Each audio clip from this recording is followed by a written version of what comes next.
Olá, queridos companheiros do Centro Espírita Ibirajara, muita paz, muita alegria na nossa vida, né? E muita gratidão aos espíritos por todas as bênçãos que a gente está recebendo. Como vocês sabem, eu sou do Centro Espírita Jorge Niemeyer, né? E as nossas casas têm trabalhos espirituais em conjunto, né? Então, a gente diz que ele fez um triângulo: Jorge Niemeyer, a Sociedade Espírita Jorge e o Centro Espírita Ibirajara. Bom, eu escolhi para a gente estar conversando, né, sobre o tema Espiritismo Caminho Seguro. Acompanhando o que Allan Kardec vem trazendo no Viagem Espírita em 1862, este livro foi escrito, né, trazendo os discursos de Allan Kardec aos amigos das proximidades de Paris. Depois de 5 anos de publicado o Livro dos Espíritos, Allan Kardec sai numa excursão para verificar como ia a divulgação da doutrina. E ele tem assim umas surpresas muito agradáveis, uns encontros muito agradáveis. E num deles, ele vem falando, né, que um jornalista em França colocou a seguinte informação no jornal, né, manchete: cuidado, parisienses, com o espiritismo, ele tem muitas seduções. E quando Allan Kardec vê isso, né? Então ele concorda com o jornalista, então ele diz que realmente o espiritismo tem muitas seduções. E que seduções são essas, né? As seduções que vêm dizer respeito, né, esse novo entendimento da vida. Então ele vai dizendo assim que o materialismo diz assim: vamos aproveitar o presente, porque o futuro é nada. E o Espiritismo diz: o presente é bem pouco, que o futuro é muita coisa, né? E tudo isto baseado naquelas informações que dizem respeito à sobrevivência do espírito, né? Para nós, a questão da impermanência. Nós estamos aqui por um determinado instante, mas nós não somos daqui. Nós voltamos para a nossa pátria espiritual. E desvendar tudo isto é realmente uma grande descoberta, um grande achado. E eu vou, então, também me apropriar de algumas questões que o Espírito Camilo faz na apresentação do livro Ante o Vigor do Espiritismo. Esse é um belo livro em que Camilo vem fazendo uma abordagem a respeito destas questões, não é? Então, ele vem falando para nós, não é, que os estudos da doutrina espírita, eles nos trazem um grande alento. Então, ele começa com umas indagações que nós vamos, então, conversar durante esse tempo, porque ele diz assim: o Espiritismo responde as seguintes questões: quem somos? Que sentido tem a nossa existência na Terra? Como evitar a queda em graves erros, mundo afora, se pretende o encontro com a verdade que liberta? Que devemos realizar, enquanto reencarnados, a fim de atender aos planos do Criador? E que paragens siderais nos aguardam, vencida a peleja humana? Então, estas questões, então, nós vamos tentar conversar com os amigos, trazendo a contribuição de algumas informações tão preciosas que a doutrina espírita nos traz, não é? Então, ele vem perguntando quem somos, não é? Então, nós vamos dizer que nós não somos apenas essa estrutura de carne que aqui está, não é? Nós podemos dizer, nós estamos, nesse instante, neste corpo de carne, não é? Que é assim essa roupagem que nós, como espíritos, precisamos para fazer essa caminhada em rumo à grande libertação, em rumo a um grande destino, que é a luz, não é? Então, entendendo que nós somos, assim, herdeiros de Deus, mas que a gente ainda não conseguiu entender, não é? Nem ver, visualizar esta herança. Então, quem somos? Nós somos, então, espíritos em trânsito nesta terra. E aí eu trouxe para vocês, né, uma informação que o professor Ney Lobo, né, para os educadores, os evangelizadores, né, o professor Ney Lobo traz umas informações preciosas. Lá ele traz, né, no livro, na Filosofia Espírita da Educação, no seu primeiro volume, ele vem fazendo umas construções, né, filosóficas muito interessantes, e ele, então, traz um resumo para nós do que seria, quem somos. Nós somos os educandos, educando aquele que se educa, somos todos nós, não é? Então, ele diz, não é, que o educando, quer dizer, todos nós, não é um espírito transeunte, reencarnante nesta terra, homo peregrino imperfeito, em determinado grau educativo e em romagem, da perfectibilidade para a perfeição, que pela educação conquistada e a conquistar, em reencarnações sucessivas e progressivas, como um ser pluriexistencial, atingirá o estado de puro espírito, isto é, totalmente educado. Então, vamos, assim, tentar interpretar e entender melhor, né, essa conceituação que o professor Ney Lobo, então, traz para a gente. Então, ele vai dizendo nessa síntese, não é, que nós somos um espírito transeunte, quer dizer, em trânsito, não é, reencarnante nesta terra, não é, homo peregrino imperfeito em determinado grau educativo. Então, quando lá o Camilo faz aquele questionamento, quem somos? Né? Então, repetindo, nós não somos essa estrutura que aqui está aqui hoje. Não é? Nós estamos nesse instante, nesta encarnação, não é? Então, ele vai dizendo que nós somos esse espírito em trânsito, não é? Reencarnante nesta terra. E por que a gente está nesta terra?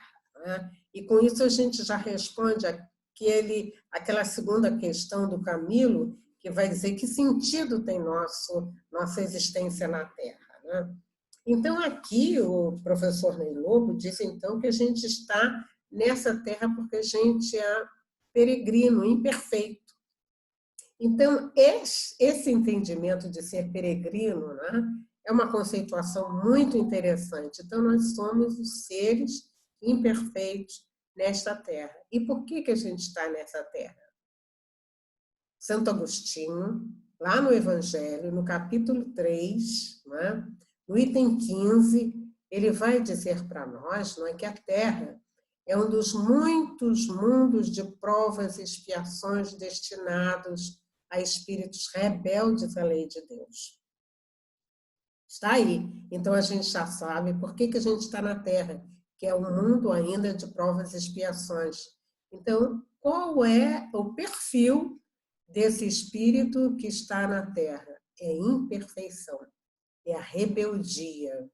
Então, ele diz, não é? Rebeldes à lei de Deus. Então, isso significa dizer, meus irmãos, que nós estamos aqui porque nesta caminhada, não é, nós nos endividamos, nós nos complicamos, e a gente, então, precisou vir para o mundo onde ainda existe, né, o ranger do dente, né, Quer dizer, é essa terra que ainda é mundo de provas e expiações. E por que a gente está aqui? Né? Porque a gente andou assim em maus caminhos. E aí ele pergunta como evitar a queda em graves erros. Esta pergunta também é interessante da gente, então, se fazer. Que caminho é esse? O que fazer para a gente sair dessa condição de espírito rebelde e da gente galgar uma experiência mais saudável, né? E a única resposta é praticando o bem. E para isso, né, Jesus veio à Terra para nos ensinar o caminho que nos leva a este reino de paz e de felicidade. Buscando realmente, nos exemplos, nos modelos que Jesus nos trouxe, né? Aliás, ele é o modelo, é o guia e modelo da humanidade, mas na sua ação diária, não é verificar o que ele fez, como é que ele fez e seguir, não é sabendo que ele dá para nós, né? O jugo de Jesus é leve e o fardo é suave, não é? Porque tem como base aquele mandamento: amar a Deus sobre todas as coisas e ao próximo como a nós mesmos. Então, no instante que a gente se desvia dessa caminhada, não é? Nós então entramos por caminhos tortuosos, por caminhos difíceis, não é? E aí, quando nós estamos aqui falando em caminhos difíceis, e quando a gente está falando, né, como a gente vai evitar a queda em grave erro, eu queria trazer para vocês uma citação de um romance de Dona Ivone Pereira, Nas Voragens do Pecado. Esse é um romance, aliás, toda a obra de Dona Ivone Pereira, né?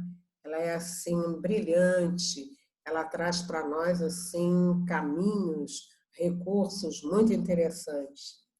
Então, nós vamos ver que a personagem deste livro, que é a Ruth de La Chapelle, ela anda por caminhos tortuosos, né? Ela era de uma família protestante que foi sacrificada e ela foi a única que continuou a viver porque ela estava escondida. Foi uma época de perseguição, né? Aos protestantes. Então a casa dela, vamos assim dizer, ela vai ser invadida por aqueles homens da Santa Inquisição, né?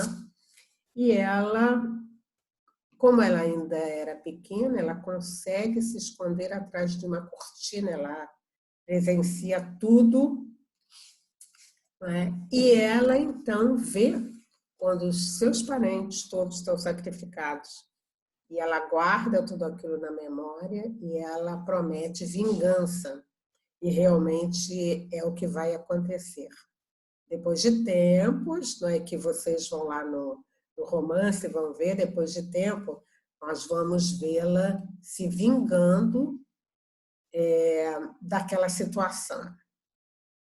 Depois de um certo tempo, né, todos desencarnam, ela está no plano espiritual, se preparando para retornar e para ajustar aquela vingança que ela fez, né, que ela desenvolveu. E então, meus amigos, um anjo guardião dela a ajuda no momento de retornar à Terra, porque a encarnação dela ia ser muito difícil. Vejam bem a referência que aqui está, e a gente também se vê recebendo este bilhete, né? O amigo espiritual dela diz o seguinte: sim, minha Ruth, será necessário, indispensável, mesmo urgente, o teu retorno a uma existência nova na sociedade terrena, a fim de reparares as afrontas que as tuas inconsequências fizeram a ti mesmo, a tua consciência de descendente do ser divino e criador que rege o universo sem fim. E o Espírito diz assim: volta à terra, minha filha.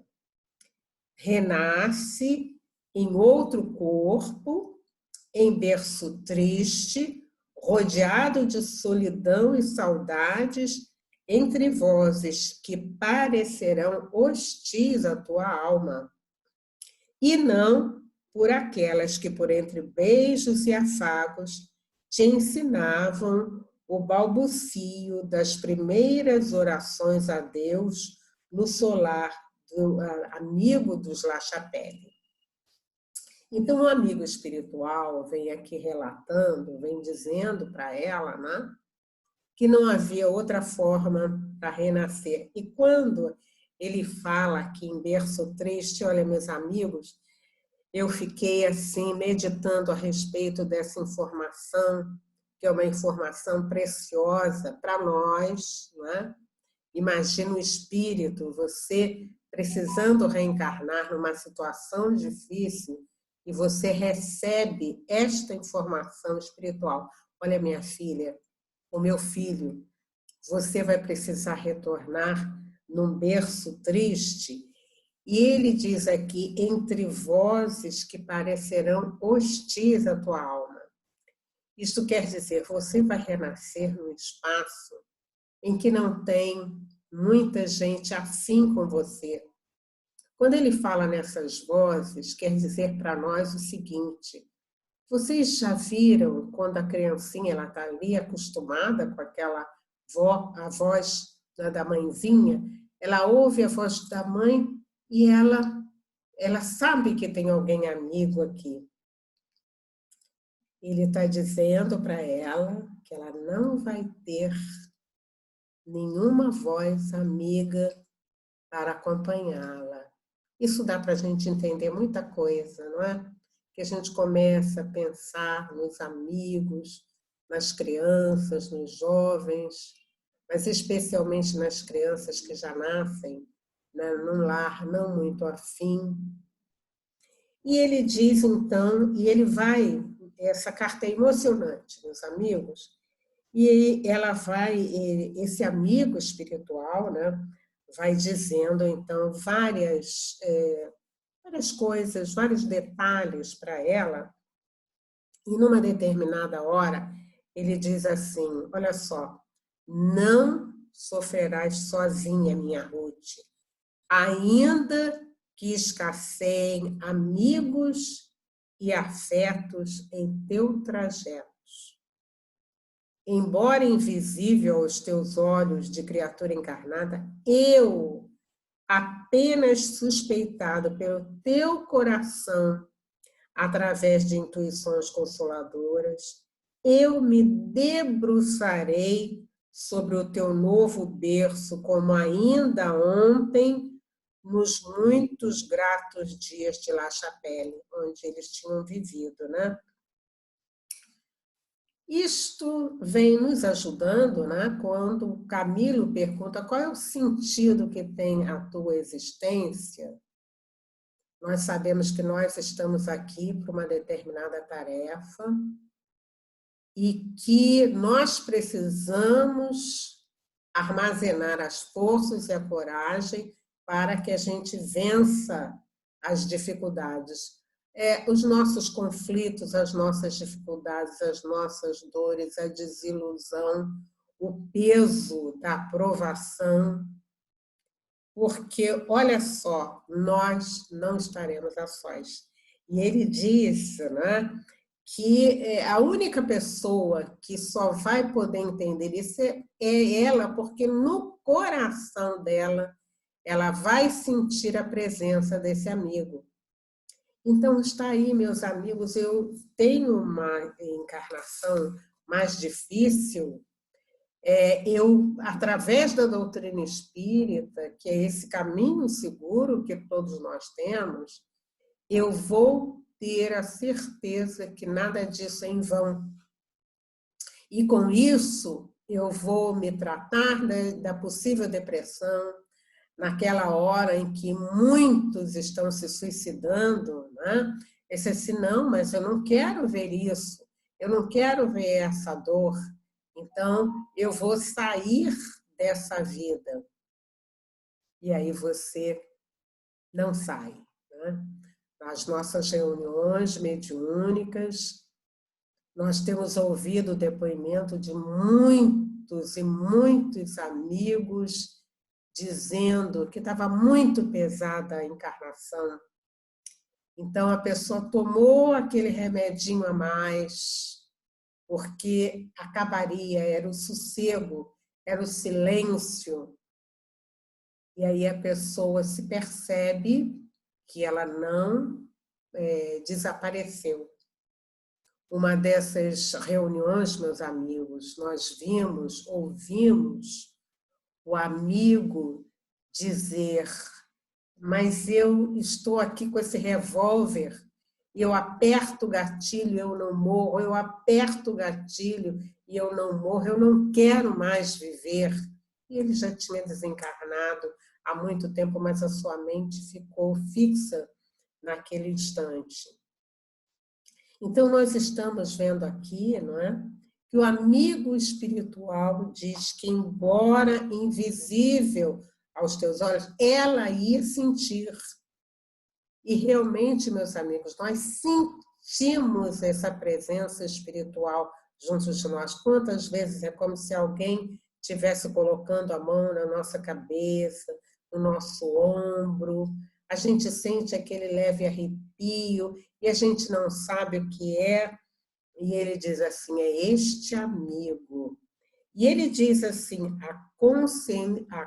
aconselhar-te-ei nas horas de indecisão, sugerindo esperanças, quando as amarguras, por muito intensas, ameaçarem vencer a coragem de que necessitares para as situações que enfrentarás, idênticas às mesmas que criastes, por tua própria vontade, para o teu irmão perante as leis eternas.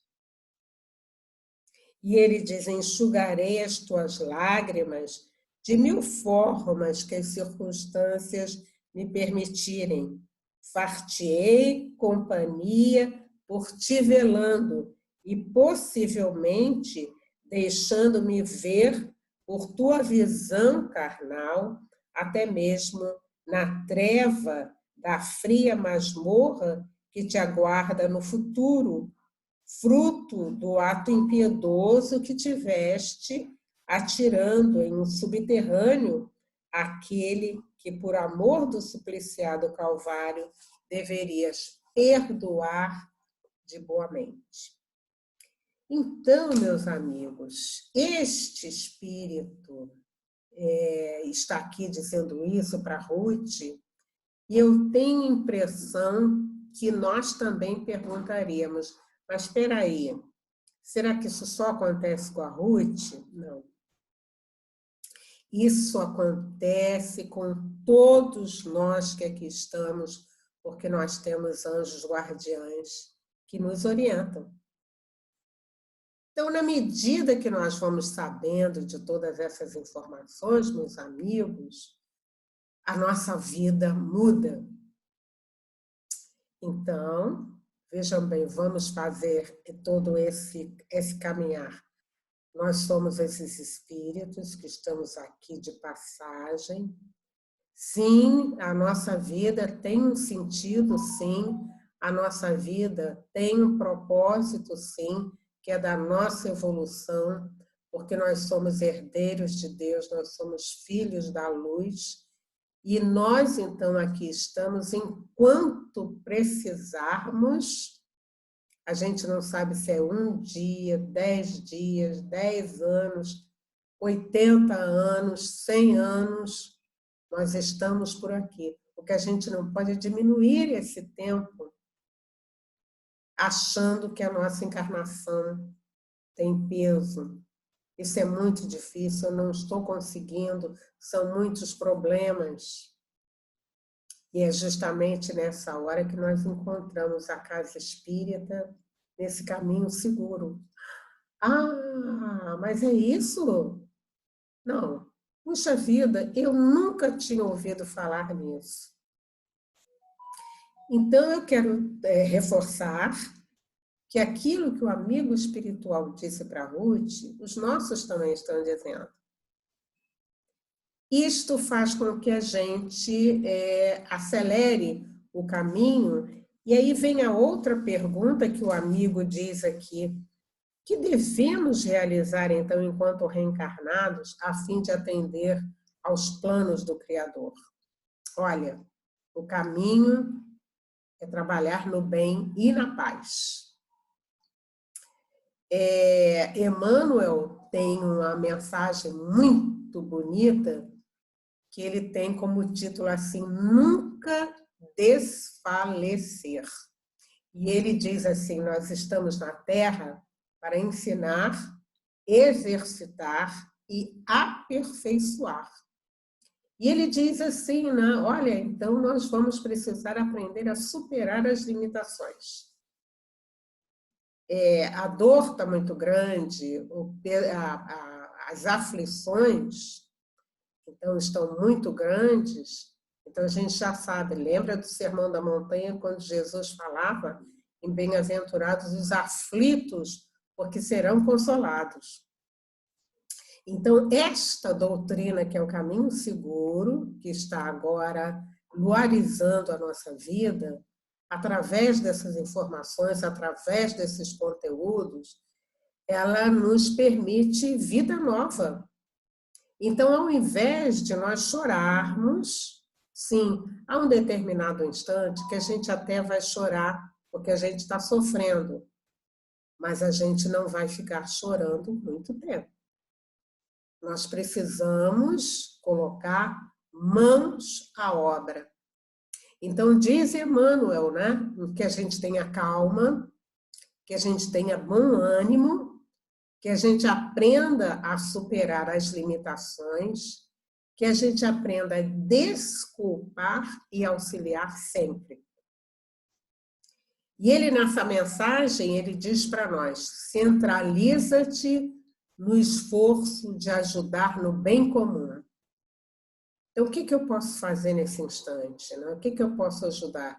Eu estou com muita dor, sim, a minha provação está muito grande, mas olha lá, porque o amigo diz, a provação está grande porque a nossa mala com que a gente veio encarnar, ela também é pesada. Então, o que a doutrina faz é colocar, dar força para que os nossos ombros realmente aguentem.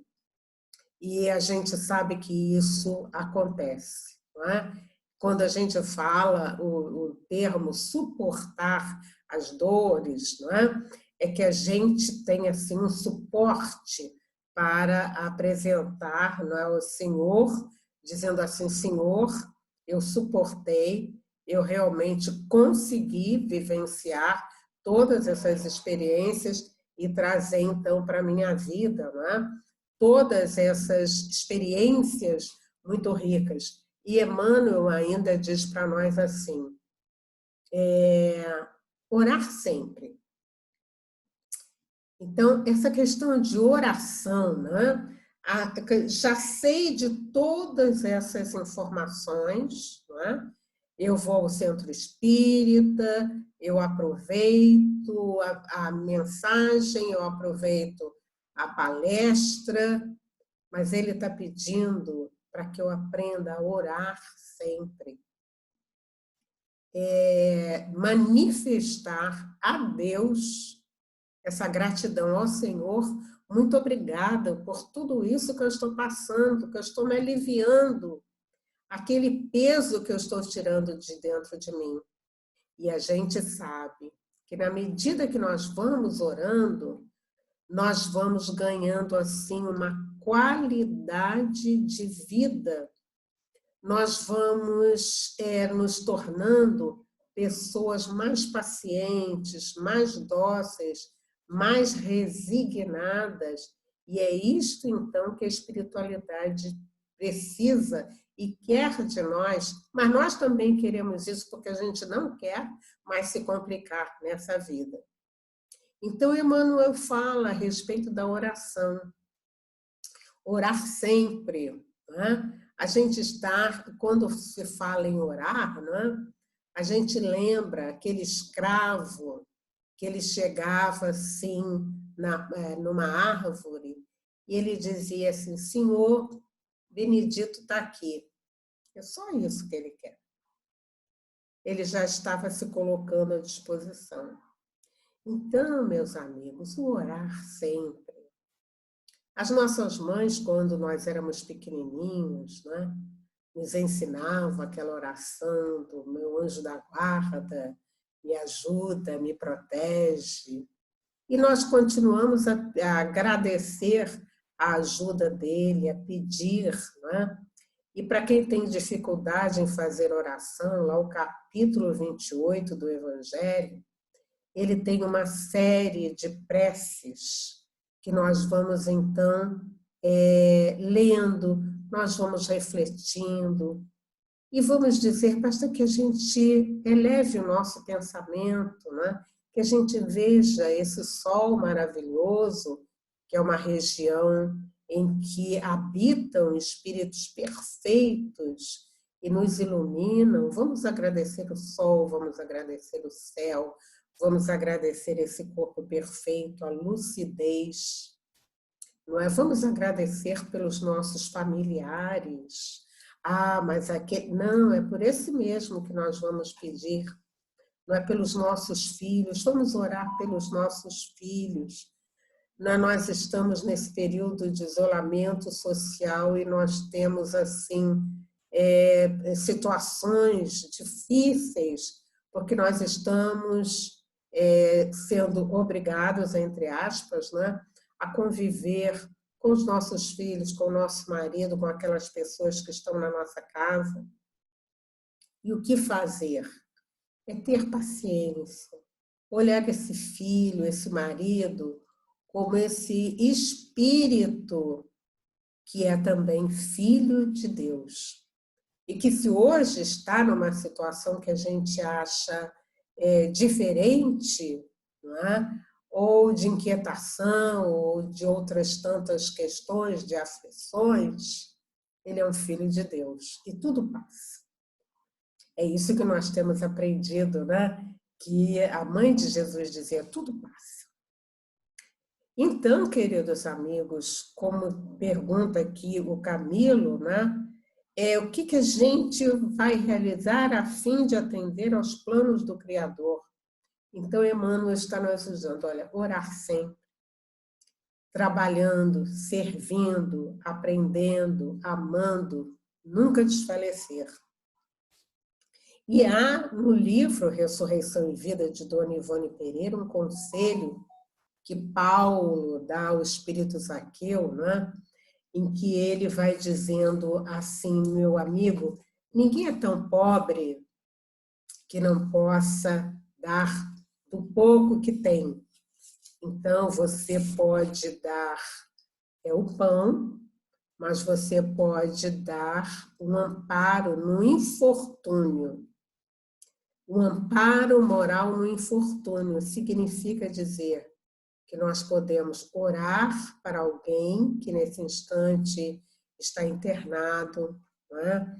A pessoa foi para o hospital vítima do Covid ou de outro tipo de doença. Então, nós precisamos orar, nós precisamos pedir por este amigo, pedir as falanges espirituais, não é? As falanges socorristas, não é? Divaldo outro dia estava dizendo, né, que o Dr. Bezerra ele tem uma equipe espiritual de 10.000 médicos espirituais que se revezam no trabalho de atender, de orientar. Ele falou também a respeito das falanges que no plano espiritual estão recebendo esses amigos que desencarnam e a grande maioria não tem conhecimento desse depois da vida. Quer dizer, esses espíritos que muitas das vezes até antes de encarnar pediram para desencarnar nesse período dessa forma. O que a gente pode fortalecer essas almas com as nossas preces, com as nossas conversas espirituais? Então, nós temos, meus amigos, no Espiritismo um caminho que nos ajuda a ver a vida de uma outra forma.